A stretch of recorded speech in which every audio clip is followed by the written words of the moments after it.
I am sharing my story today because it's time I told you my truth. I was first sexually assaulted when I was 19 years old.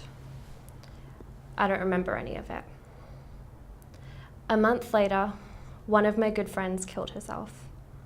While these two events sound isolated to most people, I believed that one was related to the other.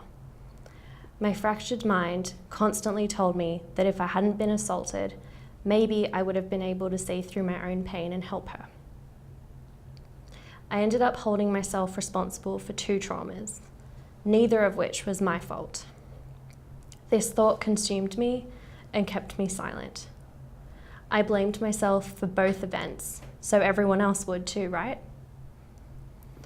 I dropped out of university, disappointed, and withdrew from my loved ones, and yet continued to pretend that everything was fine.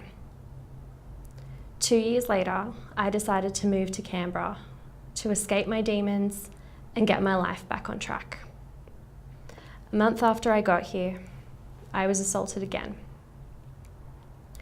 After my second assault, I responded differently.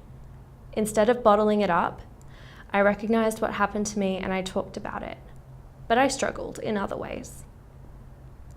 Along with the bad grades came nightmares. I scrubbed my body raw in the shower to the point where I bled. I drank heavily and I did a lot of things I wasn't proud of, trying to prove that I was in control over my body. Sometimes I still do. It's been 2 years and I'm doing better now. I've started to open up to my close friends. I go to therapy when I can. I take care of my body and I've stopped punishing it for something that was never my fault. Every day, I take some time to appreciate all the things my body can do instead of focusing on everything it couldn't when I was assaulted. The most important thing I've learned to do is let myself just feel my feelings. I'm learning how to channel my anger, and I've stopped using alcohol to hide from my fears and my grief. Recovering from sexual assault is a long process. And while it doesn't define me, it's definitely going to affect me for the rest of my life. I think I've learned to deal with that.